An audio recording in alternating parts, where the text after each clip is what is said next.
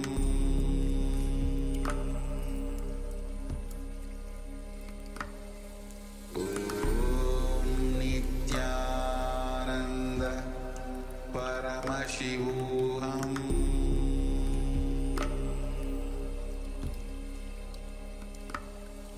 Om Nithyananda Paramashivoham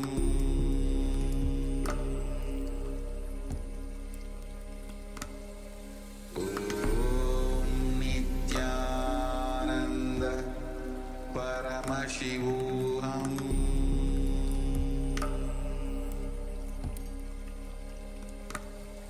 Om Nithyananda Paramashivoham Om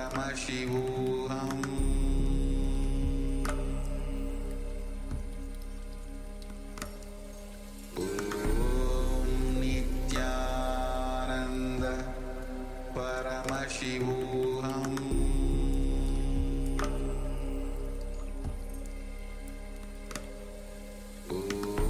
Om Nithyananda Paramashivoham Om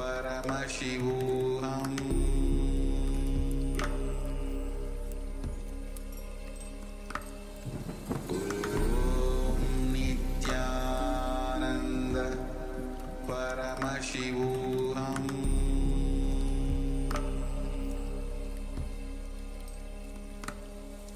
Om Nithyananda Paramashivoham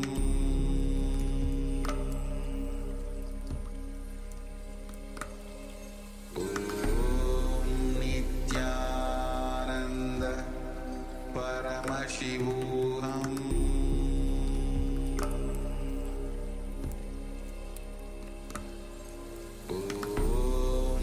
Nithyananda Paramashivoham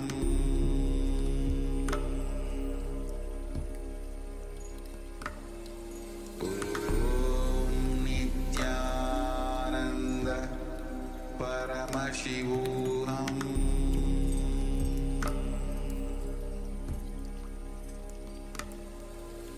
Om Nithyananda Paramashivoham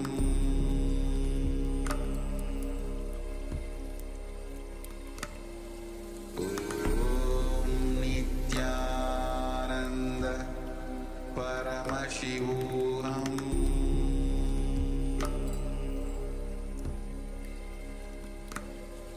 Om Nithyananda Paramashivoham. Yes, you can now relax and take a moment to share with us what was revealed to you in your third eye. So what was the details of the image that we had displayed in front of ourselves, the acharyas, for this power manifestation? Yes, so we already have Janu who shares a lot of things. Circle pond in the middle, footpath, cold hard building, left tall building, grayish overall color of the picture. I see a road going left to right. It's nighttime. I also saw another image which had a sea, a beach, a bench, chair, sand, large ocean, a street lamp maybe in the street picture. Definitely no bright colors on the screen there. It's overall grayish. Time is late afternoon with the sun going down, so dark sky, but still some sun left, so it's blackish blue. Or mid-afternoon, like just a dark city setting with an afternoon late night sky. I see a building either side of the image with lights on, multi-story houses with multiple windows, 3-story high. Also, I see a street with signs, a picture of a sign, street sign at night. I sense the picture they are looking at definitely has water in it, water aspects to it, and late afternoon. I see someone running or jogging all the time, not sure why. Then comes up a lot, forgot to mention it, and they have and comes up a lot. Forgot to mention it, and they have the water bottle. It's a lake, brown, big in the middle left. I see water slide now. Okay. Where are we? Multicolor, I think it's water, blue, red, yellow, and that sequence slides. I think it's a desert with sand, maybe water in the middle oasis. Okay. Jeremy Maxfield Dyer, could you please make sure you put it in one message? It's really hard to follow 23 different messages. So if you could please just put it in one message, not enter every time you type. It'll make it a lot easier for us to read. All right, thank you for sharing, though. Lots of sharing, lots of details, though. So just checking on other social media platforms, we have another sharings. All right. So let's enter into the verification. We'll be projecting the image on your screen so that we can verify.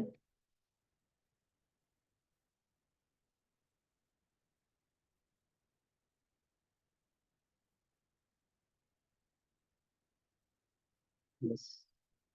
So this is the image. You can see the elephants and a little baby elephant, a bird nearby, just down.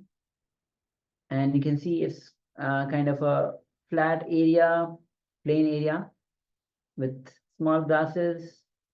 Just behind looks like there are some rocks, some small trees, and of course the clouds, the sky, blue sky. So this is the scene. And actually, just before that, with selecting this picture was a picture of the ocean, which we were actually looking at in detail. Maybe we can share that picture so because you can relate with that. Because the same picture which we had chosen before, this is the picture we had actually we were looking at. So if you can see, it's most of the things which you have described, Jeremy has described. So it's kind of a very much matching with you. Yes, so a lot of elements are actually present in this picture that we were considering before we settled onto the one with the two elephants, yes. One baby, one mother, perhaps. Actually, we were discussing about this whole image itself much more in detail. Yes. So I think Jeremiah has left. Anyways, so you have actually successfully manifested Jeremiah. Lots of details which is there in the picture. And even if you zoom in, you'll find small details which you have mentioned. Yes, thank you. Thank you. Actually, you have successfully manifested, and thank you for sharing in detail though. And congratulations to you. So this is how you are getting much better at the third eye. So awesome. So thank you again, once again, for participating, manifesting, and sharing. All right. All right, so next we'll be going to another revelations by the Supreme Pontiff of Hinduism on right knowledge and wrong knowledge. So what is right knowledge and what is wrong knowledge? So let us come to the space of listening. Let's sit comfortably with the head, neck, and spine in a straight line. Let's bring our full attention, our full awareness to Swamiji as he reveals on these great truths. Let's begin.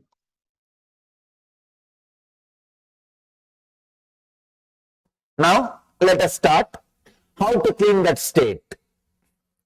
How to remove the clutching with your thought patterns? How to remove the identification with your thought patterns? He is talking in the second 33, in the next language. Now starts all the theories, philosophies are different ideas. The Sutra 5. Vriddaya Panchataya Klishtaha. It's a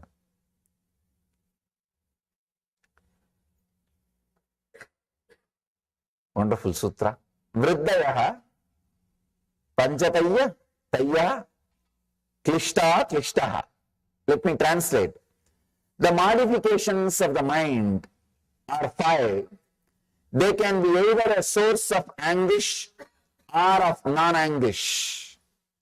They can be source of suffering or joy. He says, now he's coming to theories. He says, the mental pattern is fivefold. The modifications of the mind are five. The fivefold thought patterns result in the alteration of anguish or of non-anguish, suffering or peace. Is coming down, is expressing a little different theory. He says, mind consists of fivefold thought patterns. Now he's agreeing to your level. But when you say, no, this is there, that is there, clean it. Many times people come to me and say, Swamiji, I have all these problems, which meditation I should practice? I tell them, you yourself are diagnosed or you want me to diagnose you? Very rarely people surrendering. No, Swamiji, you diagnose and tell me what should I do. Then I tell them, you are on the right track. If you yourself are diagnosed, then nothing can be done. Even if I say this problem doesn't exist, please just come out. The simple technique is enough. You say, no, you don't know. Only I know. Only I know. Big problem. And they have a set of ideas. They say, no, I have this problem, I have that problem, I have that problem, I have that problem. You don't know. Few years ago, I used to have outbursts. Now it is not there regularly, but once in a while I get how they develop theories. And very difficult. The most difficult thing in the path of enlightenment is making the person trust that he is qualified for enlightenment. Nothing else is so difficult. Making him renounce the wealth, renounce the name and fame, renounce the power, prestige, all these things are not big job at all. Because that gives so much of torture, naturally people renounce. Naturally people throw that. That is not a big problem at all. All you need is making them understand. They renounce, they throw it away. Anything is very easy. The very difficult thing is making them understand they are qualified for experience. They are qualified for truth. That is the worst thing. Somehow, you get into the mood, no way, at least not in this life. At least not in this life. We have an idea of weird ideas about sin, karma, wounds, engrams, very weird ideas, very primitive ideas about all these things. So with all that ideas, we continue to suffer. We create constant struggle. Now, Patanjali says, all right, at least let me try to balance. Let me take care that feeling connection doesn't get disturbed, dropped. So if the feeling connection is there, at least I can lift that guy tomorrow. At least tomorrow, day after tomorrow, he can be lifted. If the feeling connection is also missing, he can never be lifted. It's like throw a rope. If you don't come up, at least I'll come down, holding on, waiting the rope, holding the rope, waiting for you. So Patanjali is doing that job. He agrees, yes, the fivefold thought patterns result in the alteration of suffering or joy. Please understand, just because he is uttering these words, don't think it is truth. He is just compromising. He is compromising. Even now, if I am given a choice, if I am allowed to say, I will say he is compromising. He is just telling you, Okay, what can be done? At least listen to this. At least listen to this. I can say the second level teaching. The second level teaching, see, the mass is always mediocre. They can't straight away catch the truth. They need more words, beating around the bush. Then they think, oh, yes. People I have seen always, if the book is too big, they think it's very valuable. It's very valuable. Even in our own gallery, I have seen the big book sells. The small books, straight away I give you simple truths. People, no. This book, yes, looks like message of Swamiji. I can reread forever.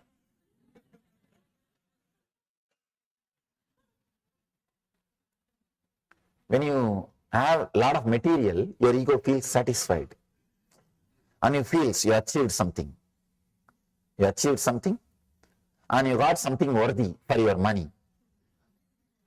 No, really, that's what you feel. That is what here Patanjali is trying to do. The fivefold thought patterns, the modifications of the mind are five. They can be either a source of anguish or of non-anguish. That's a beautiful incident.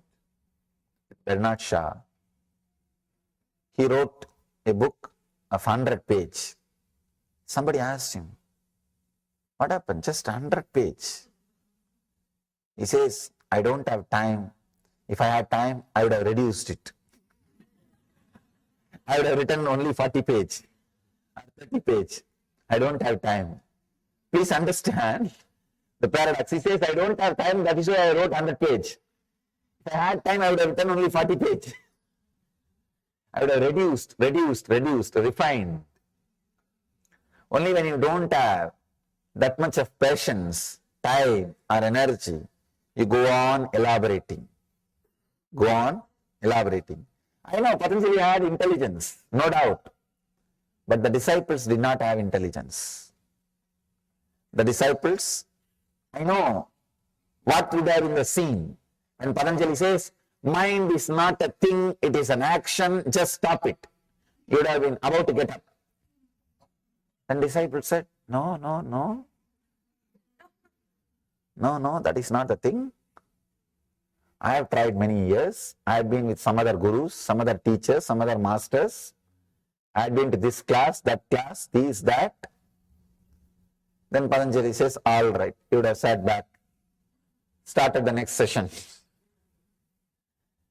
The fivefold thought patterns result in the alteration of suffering or joy. Then people, yes, now he talks. See? Now we are able to connect. 5 different fold, 5 different things happening inside. The result in the alteration of, which results in the alteration of suffering or joy. He's trying to give you more words. Let me tell you an honest truth. All the answers are only diverting you from the question, never attending the question, including the answers I give. It's only diverting you from the question, because no question can be answered. There's no question which can be answered. For example, you ask, what is worry? I say, the continuous thoughts which goes on inside you, the inner chatter is worry. What have you understood? At least I have not understood. When you have more words, now you are tired to think further. You act, yes, I understood. Relax. Let's go to the next subject. Otherwise, what do you know about that continuous thoughts or inner chattering which is disturbing? All these are different words. When familiar words are uttered, to explain unfamiliar words, you understand that as an answer. That's all. When I utter some familiar words, which you think you know already, as a response to the question of the unfamiliar words, which you think you don't know, you think I answered your question. That's all. Otherwise, there is no question which can be answered. There is no question, no answer. Both are game. You act as if you are asking. I am acting as if I am answering. Just both of us are enjoying our company. That's all. Each other's company. Nothing else. Then directly we can enjoy. Why this game? That is the truth. That is a real truth. Without knowing this truth, we are continuously playing the game. We are going on playing. When you know this game, you realize we don't need this game and start sitting in silence, just in the presence. Till then, the game has to happen continuously. It has to go on and on and on. Asking questions, answers, and different questions. Actually, any answer will create further 10 questions. Answering is a technique of creating a continuous job. See, understand, whenever I answer questions, I am creating continuous questions so that I will have job security. That's what is happening. Any answer will create more questions in you. Nothing can be done. Nothing can be done. That is the nature of words. Whenever words are used, this is the way it will happen. It will be happening. So, Patanjali starts the next level teaching. The fivefold thought patterns result in the alteration of suffering and joy. Then immediately you accept, yes, see, I have suffering and joy. He also agrees. I think I can listen to him. He's an intelligent guy. Now a bridge is created. A kind of bridge. Feeling connection is created. He knows about my suffering. If he straightaway tells, mind is not a thing, it is an action, stop it. You think, no, he doesn't know about me. He doesn't know about you. You think he is not sympathizing with you. You are not. See, we don't want best things. We want things with which we can relate. That's all. Please understand, actually in our life, we don't want best things, whether it is a relationship or things or anything. Don't think you have desire for best thing. No. You have desire only to things with which you can relate. That's all. You want to be very comfortable with your mental setup. It is not that you want only best things. If you want only best things, naturally the moment you see the master, you will drop everything and go behind him. One side you have the desire, then you understand, no, let me have the things with which I can relate. I can fight, or I can resist. I can love, I can fight, I can play. Mastery is too big thing. I know it is the ultimate thing to have in the life, but I cannot play with it. I cannot relate with it. I cannot fight with it. I cannot have it. So when I cannot possess it, why to go behind it? With the truth also, you have the same game. With the first three statements of Patanjali, if you have the connection, you know you are a seeker. I know you are a seeker. You want truth. But when the truth does not happen, when you are resisting, when you are not interested to have that connection, now we want the things with which we can play the game. We can continue to manipulate. We can continue to play with. We can continue to have entertainment. We don't want solution. We want support. Here, Patanjali is trying to give support. It's like diluting the medicine. He says, the young age I have seen, the villages, in Indian villages, the mothers will give neem leaf. They will nicely grind the neem leaf and give it as a ball. And these kids don't want to take that. They'll put a sugar coat on it, they will feed. So Patanjali is trying to do that. All right, at least let me put sugar coat on the truth and share with it. Let's see whether people are taking it or not. The fivefold thought patterns result in the alteration of suffering and joy. Is just using different words to give an idea as if what you feel also is true, so that you feel he is sympathizing you, you can connect with him. This master can help you. This master can help you. He can take you beyond. Now, so that you will continue to hold on to him, continue to be connected to him, continue to have that feeling connection. Let's go to the next sutra. Here, the next sutra, sixth sutra, Patanjali is explaining that 5 modifications of the mind: pramana, viparyaya, nidra, smrutayaha. The translation is right knowledge, wrong knowledge, imagination, sleep and memory. These are the 5 modifications which may lead to suffering or joy, anguish or non-anguish.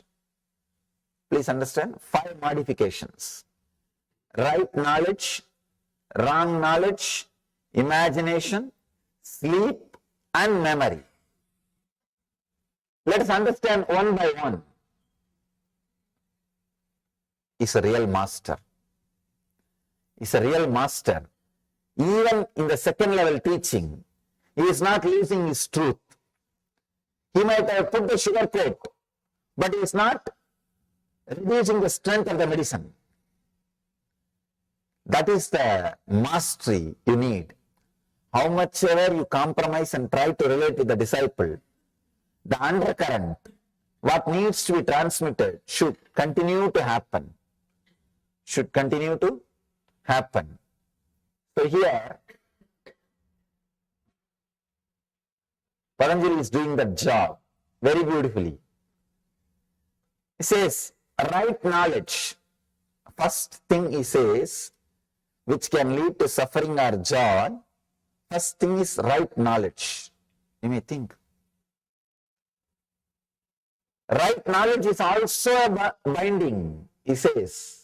Yes, it is binding.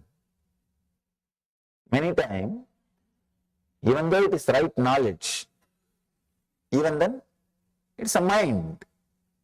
Even though it's right knowledge, it's a mind. Going beyond right knowledge and wrong knowledge, that is enlightenment. Even the right knowledge is bondage. There is a beautiful story by Ramakrishna. One guy was caught by 3 thieves in the forest. They robbed him completely. One thief said, let us kill him, want to leave him. The second guy says, no, what is the need of killing? Unnecessary. Let us tie him in the tree and go away. Third guy, he waits after other 2 guys leave. The third thief, he comes near and releases him, says, all right, I'll show you the way, go to the nearby village and escape. He leads him to the nearest highway, leaves him. Then that guy who got robbed, he asked the thief, even though you are a thief, you helped me. Why don't you come to my house and have a cup of tea? Thief says, no, after all I am a thief. I can only help you this much. You go on your own, now I will go on my path. So these 3 thieves are the 3 characters. The first thief who said, let us kill him, that is the tamas, inertia energy, the depression energy. The second thief who told, no, we don't have to kill, let us tie him, that is the restlessness, rajas energy, restlessness, rajoguna. And the third thief who freed him and took him to the nearest highway is sattva, means intelligence, right knowledge. Even though right knowledge liberates you, it is a thief. It is a thief. That is why Patanjali puts even right knowledge as a modification of your mind. He says these 5 modifications can lead to suffering or joy. Even if it leads to joy, it is not enlightenment. Please understand. He says only it can lead to suffering or joy. It cannot lead you to enlightenment. It can lead you to only suffering or joy. One thing with the right knowledge, one good thing with the right knowledge is, it's like it can liberate you. It can take you to a space, you can be free once for all, like the third thief. It takes you and shows you the way, leaves you in the nearby highway, it says, I cannot come further, I am going on my way, you please go on your own way. He can do that much, even without this. This is also compromising. So he says, right knowledge. Second thing is wrong knowledge. Wrong knowledge, all of us know. Whatever we have, we don't have to say, no. This is not right knowledge. This is not right knowledge. This is not wrong knowledge. I am not saying to classify whatever we have. It's a simple, straight statement. Whatever we have is nothing but wrong knowledge. Whatever name you may give it, it is wrong knowledge. You can say, when you associate yourself with the mood swings of Pitta, the liver or function, see, your mood swings will be based on your liver function. That is why early morning when you are out of bed, your mood will be different. In the noon, your mood will be different. In the night, your mood will be different. Means your thought pattern, mood swings are based on your liver functions. Anything which is out of your liver function is wrong knowledge. Please understand, any mood you go through, any knowledge you gain through the mood swings is wrong knowledge. It's like you are drunk. When somebody is drunk, whatever he sees is wrong knowledge. A small story. One guy is teaching his own son how to drink moderately. He thought, if I don't teach, his friends will teach him. If I teach, at least I can say where to stop. At least he will be in control. So he continues the class. After some time, the son asks, Father, when should I stop taking? When should I stop taking alcohol? Father says, see at the opposite table, 4 people are there. When you see them as 8 people, you should stop taking.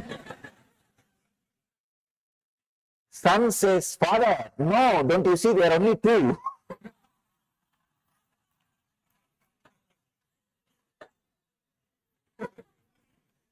So anything based on your pitta, means liver function, is wrong knowledge. See, that is why when you want the food, your feeling idea about food is different. After you finished eating, suddenly your mood, your idea about food is different. Same way with the lust. When you want the experience, your idea about the other person, your idea about the beauty, your idea about lust, everything is different. When you are finished, suddenly the idea about the other person, idea about the lust, idea about the act, everything is different. So knowledge based on your body hormones, same way taste, food or physical touch or anything, before having, your idea is different. After having, idea is different. It just changes. So anything based on the hormone, the pitta, is wrong knowledge. It is wrong knowledge. But people enjoy wrong knowledge. Please understand, really. They enjoy wrong knowledge. They don't want to be in the right knowledge, because the right knowledge sometimes hurts you. Really. It constantly reminding you to get enlightened. It's like a constant nagging. Get enlightened, get enlightened, get enlightened. You just want to switch it off. That is why so much of alcohol, understand, so much of alcohol in the humanity, well, you know, right knowledge awakens spiritual seeking in you, which is very costly. Your whole life will be different. You have to enter into a new zone, new space, which is risky. You may not know about that new zone. So you want to be in your old cozy field. You say, no, forget about it. This house is enough, this wife is enough, this car is enough, this office is enough, let me run. You are afraid to enter into the zone of seeking, because seeking is such, it will just take away your whole life. It is internal tsunami. It just changes you. Nothing else is required. You are new. You are washed. You are fresh. Whatever needs to be taken away from you leaves you. Only whatever needs to be left is left. It's a very powerful internal tsunami. When you are afraid of that, the right knowledge means reality always leads you to seeking. In the world, there are only two categories. One, seekers. Another one, people who are addicted. That's all. You can't be between. Either you have to be a seeker or you have to be addicted. Because you have to escape from the right knowledge. You have to put that off. You have to switch it off. You have to divert yourself. You can't be constantly in the right knowledge. Because right knowledge constantly asks you to seek further, seek further, seek further. It doesn't let you rest. It doesn't say, no, you can lie down, I will come tomorrow. No. It's like credit card company. Constantly calling you. Constantly calling you. So seeking does not let you rest. That is why all over the world, why do you think all over the world in all cultures, alcohol is like a habit? Alcohol is next to food, consumed next to food. Because man wants to be in wrong knowledge. He wants to be in delusion. He wants to be deluded. He wants to be in imagination. He doesn't want right knowledge. He doesn't want to be in reality. How many laws? Almost all countries have laws about the alcohol. But no country is able to stop. No country is able to stop. All countries, all cultures, all civilizations, all of them tried to ban alcohol. At least few times they tried. But the moment they ban through the law, more alcohol is consumed. It becomes a big problem. It becomes a big headache for the government, police, law enforcement departments. Then nothing can be done. They open it.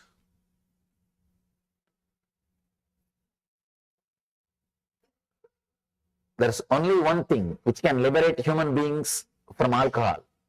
That is encouraging spiritual seeking. Just like we have so many insurances, we should create one more insurance. If you are doing spiritual seeking and lose something, they are insured. If a civilization can ensure spiritual seeking, if civilization can give you assurance, be a spiritual seeker, you will not lose anything. Our civilization, society setup is created in that way. In India, they tried. And the experiment was really successful. The experiment was really successful. If you are a seeker, you will never lose anything in that society. Anything in that society. In my case, I lived cream of my life is youth. Between 17 to 25, I never studied nor worked for a society. If I was in any other country, I would have been put in the homeless asylum, homeless shelter, or mad people asylum. They would have put me in all psychotherapy, psychiatry, psychopathy, all kinds of pathies and therapies and deprogramming programs. They would have put all possible medicines and doses on me. But the great civilization, the great society did not do that to me. When I was on my own, when I started seeking, it had sympathy, it had passions, it had compassion. Apart from that, it gave me food, shelter, clothes, everything with respect. Understand? Not saying you are an unwanted guy, but we have to maintain what to do. No. Not with that feeling. How the homeless people are served. The developed countries, how the homeless people are treated. They will give you food. You are unwanted guy, what to do? We'll give you what you need. At least don't become a criminal. We will give you what you need. Just keep quiet. Not with that unwanted feeling. No. With encouraging. Please do it. You are right. You are right. Anywhere, if I am given food without they touching my feet, I am not supposed to accept. And that is the way I lived. Understand? You can't imagine giving food to a homeless guy and touching his feet with respect. Can you imagine? No. You can't imagine in the developed countries, you will give food and shelter and clothes and whatever needed to a homeless guy and fall at his feet and do namaskar. Offer your respect. Saying you are right, please, you are encouraged, please do what you are doing. No. But the civilization did it. The society did it. When I go around all over the world, I understand. I am surprised. The civilization was built for enlightenment. It is built to create enlightened beings. Many times people ask me, why only in India so many enlightened masters are there? Why they are not spread all over the world? They should have been spread. God should have sent here and there. Why they are not completely concentrated in India?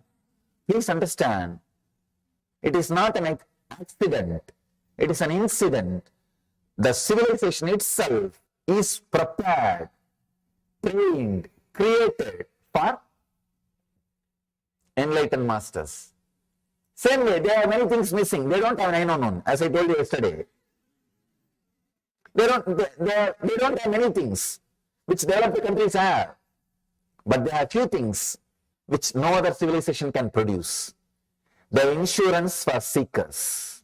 The whole society is an insurance for seekers. Whole civilization is insurance for seekers. Billions and billions of rupees are spent in creating infrastructures, basic needs for the seekers who wander all over the country. Billions of dollars is spent by philanthropists. The first philanthropy activity in India is not creating education infrastructure or medical infrastructure. Infrastructure for seekers. That is the first priority.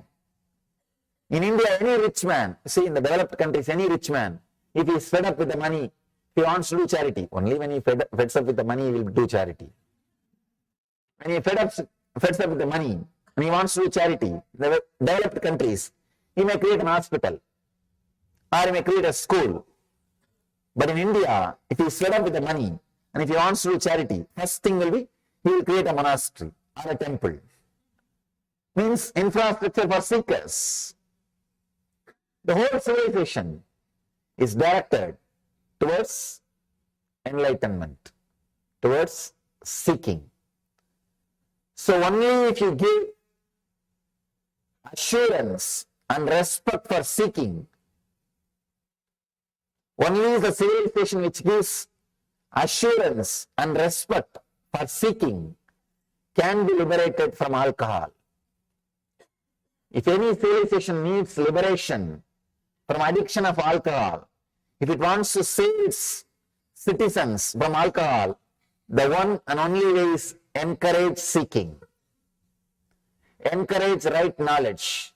Lead people towards enlightenment. Lead them towards the conscious growth. Lead them towards superconsciousness. That is the one and only way to liberate from alcohol. Till then, alcohol will continue to rule. The addictions will continue to be there. The drugs, the products, which gives the kind of the illusory feeling, will continue to exist either directly or indirectly, legally or illegally, in the society or undercover. It will continue to exist because man cannot live without right knowledge or wrong knowledge. Right knowledge always leads to seeking. If that is not encouraged, that is not accepted in the society, if that is not the right track which he can take up, if he is not respected, taken care, if he takes up the right knowledge, naturally what will he do? He has no other option. He has to take the wrong knowledge. He has to take the other side. So any civilization wants to save its citizens, its people, from the addiction or products which creates delusions and illusions. The one and only way is encourage right knowledge. Let that civilization think about encouraging seeking. Let that civilization think about supporting the seeking. In India, I have seen every 30 miles you will have a place for resting and food if you are a seeker. Because I walked length and breadth of India. Maximum I can walk only 30 miles per day. So I have to rest. I have always found a temple or a monastery where I can rest. I am respected, supported just because I am a seeker. No other qualification. No ID card is required. In India, there is no social security number. Please understand. But first of all, there is no security. What about social security number? There is no social security number. There is no way to track. There is no way to find out information about you. Nothing exists. The only social security number is this color dress. That's all. You will be surprised. Even in the train, government trains, the government officials who are supposed to take care that whether TTs, ticket checkers, will not ask for a ticket. If you are wearing this cloth, I am giving you some tips to travel in India.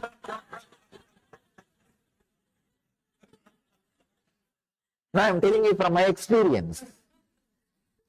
If you are with this cloth and sitting, I have never seen any TT asking me ticket. They will ask only one thing, Baba, have you eaten? Means, it's a very respectful word. Baba means father. Oh, father, have you taken food? That's all. I have wandered 9 years. 9 years I did yatra, means pilgrimage. So, whole length and breadth of India. Every 30 miles, you have a stoppage. You have food with respect. That is the main thing. With respect. They touch your feet. That's the first thing. They touch your feet and offer. And they encourage what you are doing. They support what you are doing. They respect what you are doing. So only a civilization which can support seeking, which can encourage seekers. This is one aspect of seeking I am saying.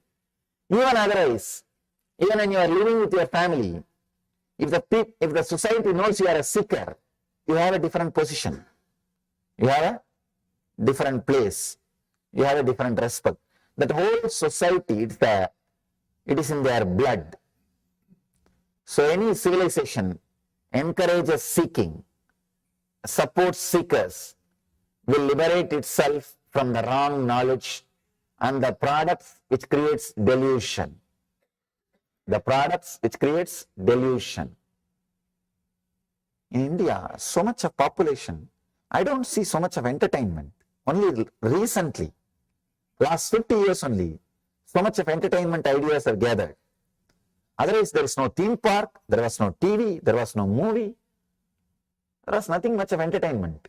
Even their entertainment is connected to seeking, temple. That is their entertainment. Sometime I have seen, especially in the West, people are surprised that in India people go to temples every day. Because in many countries, they go to church only once in a week. It's a Sunday holiday religion. And that also rarely.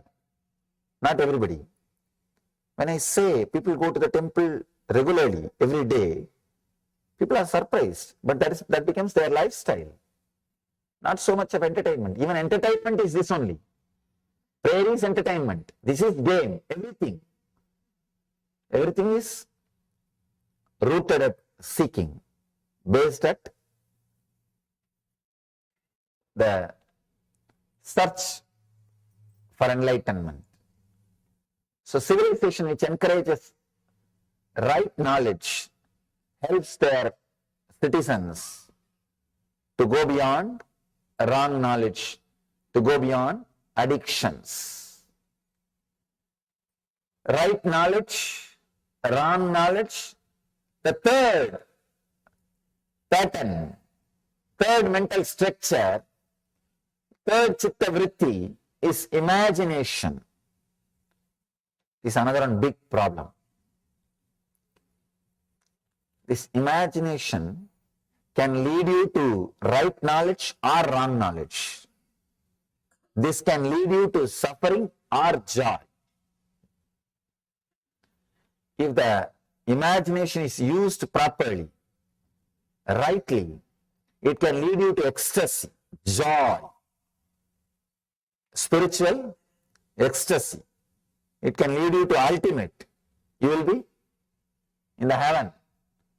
You can see in your own life how you imagine about yourself plays a major role in your decisions.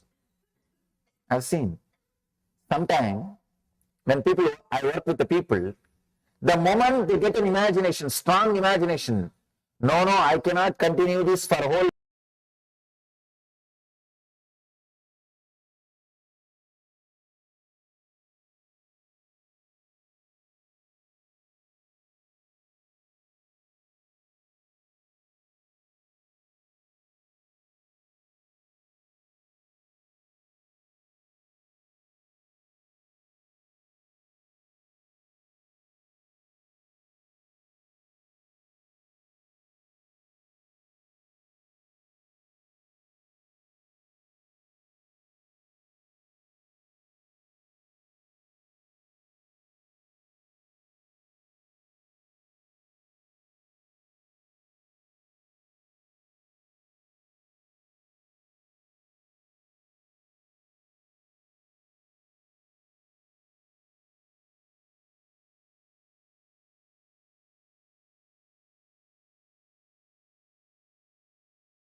I welcome you all with my love and respect. Let you all open all your three eyes. Om Nithyananda Paramashivoham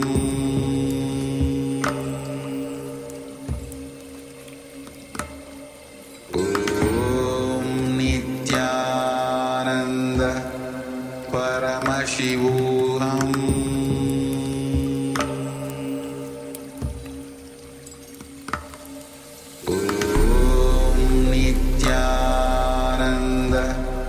Paramashivoham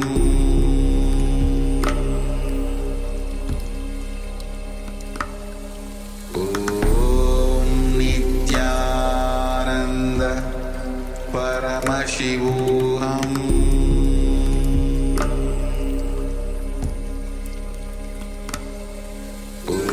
Om Nithyananda Paramashivoham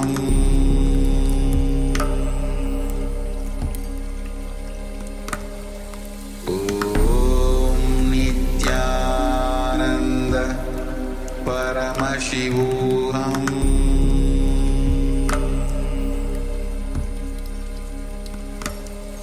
Om Nithyananda Paramashivoham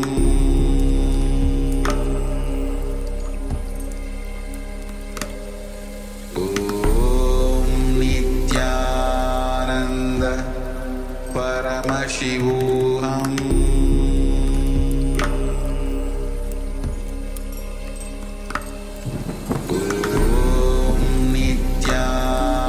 Nithyananda Paramashivoham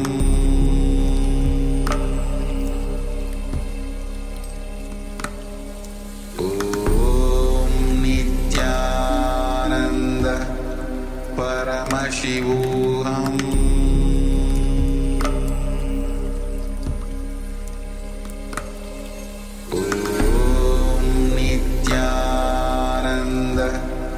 Paramashivoham Om Nithyananda Paramashivoham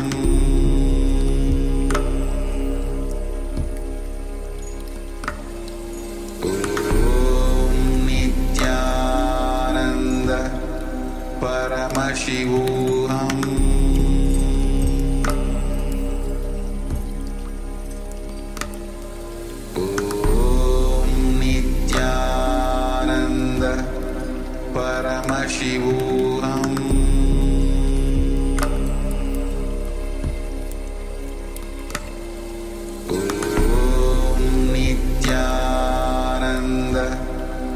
Paramashivoham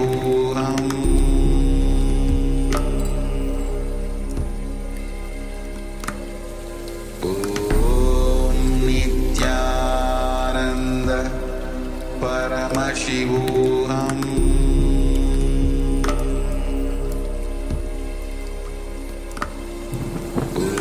Om Nithyananda Paramashivoham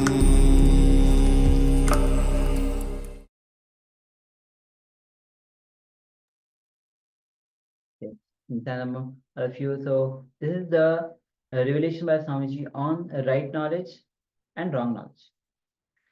All right. So with this, we'll be entering into the next. Actually, which is going to be a meditation, Humkara meditation, where you'll be using the Humkara for the meditation. So let's get ready to enter into this meditation. Please understand a simple technique, very powerful technique. Let me describe the technique.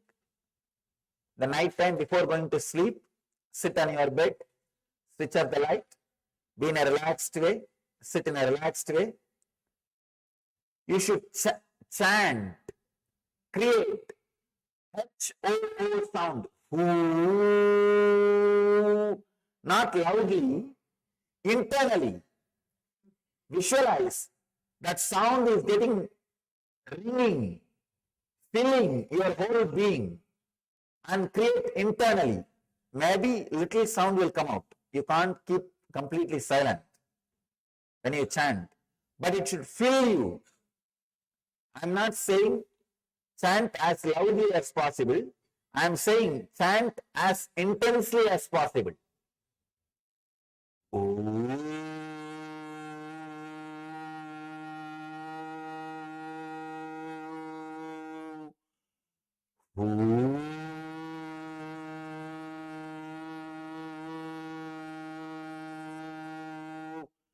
The whole body should be filled with that sound, with that one chanting. I'm not saying loudly, I'm saying intensely. Do this just for 8 to 10 minutes, very intensely. And relax.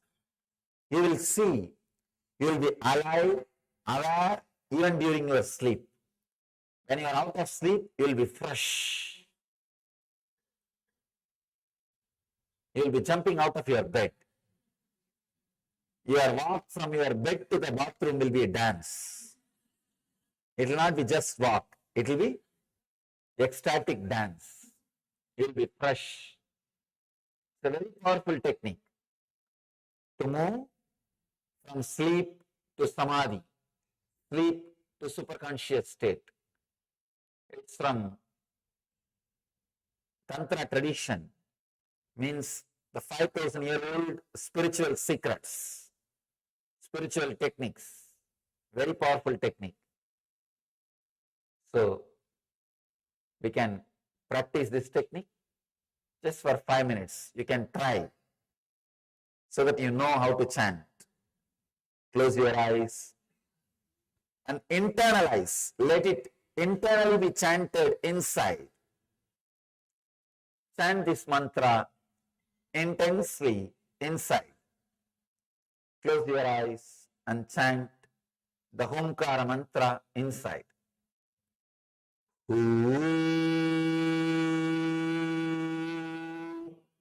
As intensely as possible.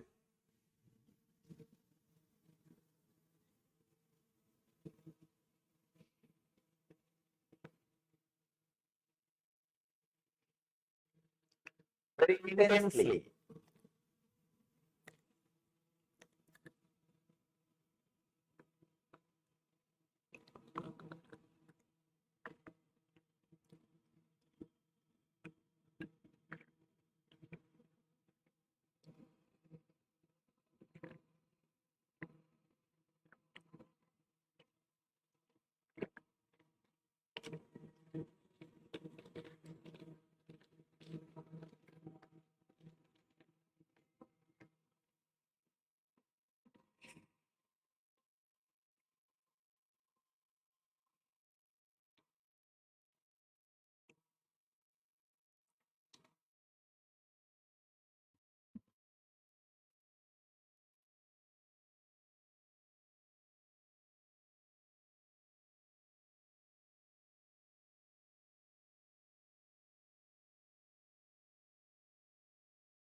Stop. Stop. You can open your eyes. Try this technique before going to sleep. You will see you are able to transform your whole sleep into superconscious samadhi.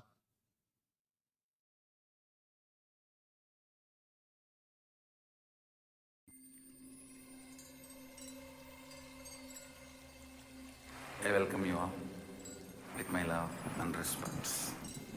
Let you all open all your three eyes. Om Nithyananda Paramashivoham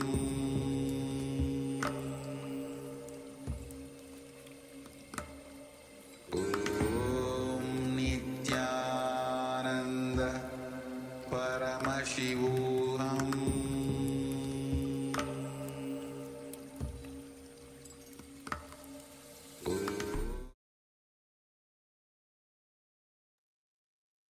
Yes, you can relax now after that meditation, the Hukara meditation that Swamiji has taken us through. We'll be moving on to the next segment now, which is the power manifestation. Now, before we do so, requesting everyone to please switch on your cameras. And we're also joined by some further participants. We have Lakshman, Nithyanandam, welcome. Good to have you with us. We have Ma Yuan Kaiwen, Nithyanandam, good to have you with us. And I think that's all the new people. Everyone, requesting everyone to please switch on your cameras and be available in the camera frame. Requesting everyone, let us take part in this power manifestation segment. So once everyone has switched on their cameras, once again, requesting everyone, please switch on your cameras. We will be moving on with the power manifestation, which is today the power of remote vision. So you will be, through the power of remote vision, you will see the details of the image that ourselves, the acharyas, are looking at. So we won't display it to yourself, we'll be displaying it to us. So you are remote viewing the image on our monitor. So requesting everyone, let's get ready for this. And of course, this power can be very much used in your day-to-day life. And in fact, Swamiji says, make power manifestation your daily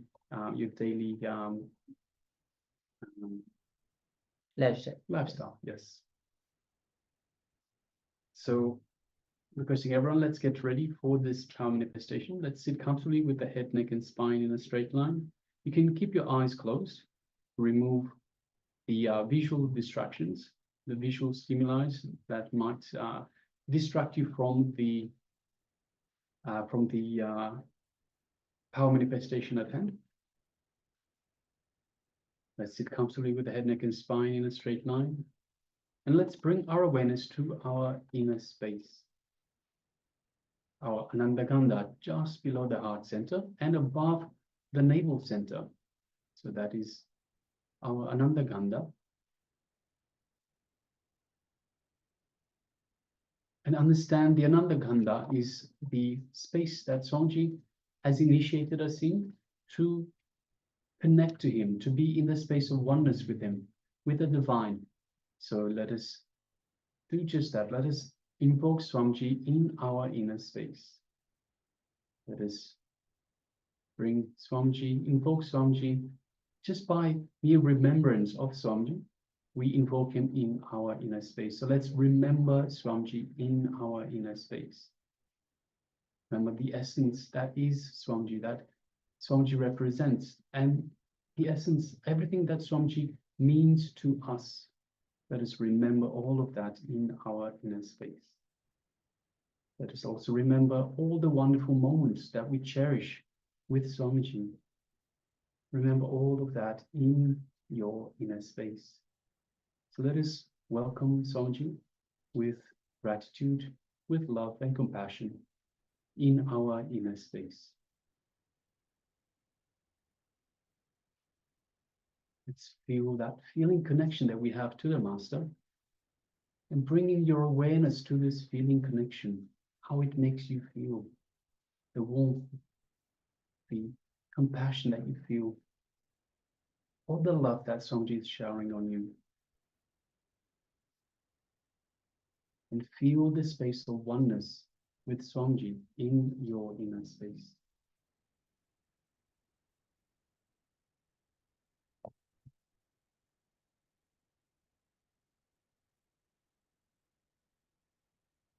Now let us move our awareness to the third eye, the Anya chakra, just between the eyebrows. And let us visualize Swamiji in our third eye, our Anya chakra. And gently let us gaze through the third eye into Swamiji's third eye.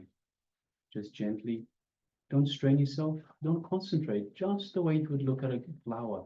Let us look into Swamiji's third eye. So keeping the two physical eyes closed, looking just through the third eye alone.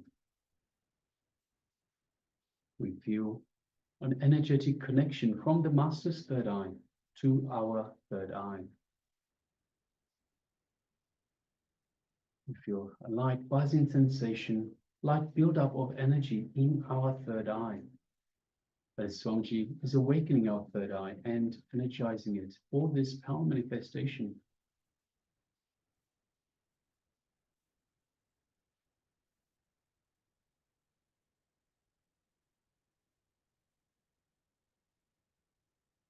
Now let us start chanting Mahavakya to further connect to Swamiji. Let's begin. Om Nithyananda Paramashivoham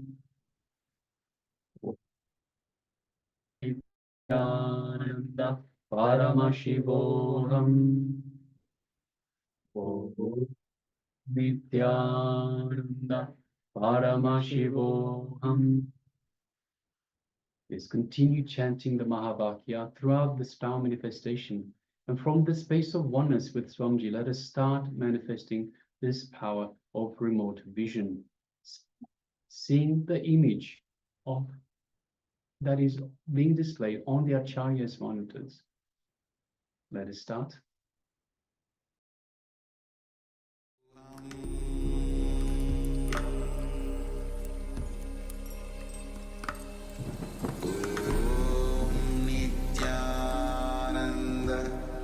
Paramashivoham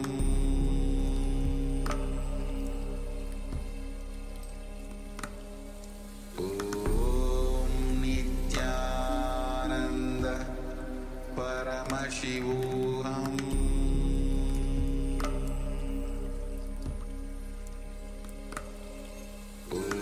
Om Nithyananda Paramashivoham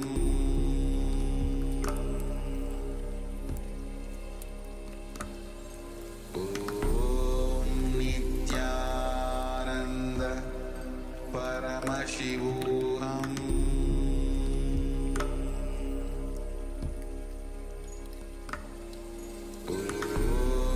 Nithyananda Paramashivoham Om Nithyananda Paramashivoham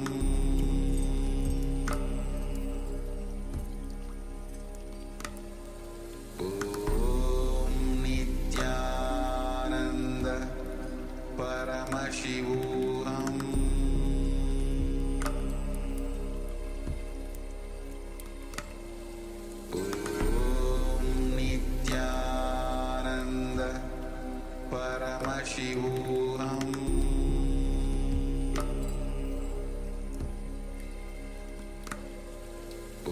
Om Nithyananda Paramashivoham Om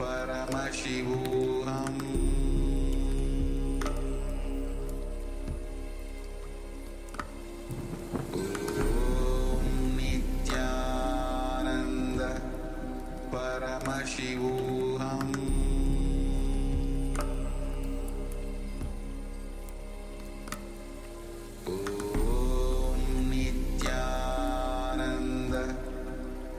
Paramashivoham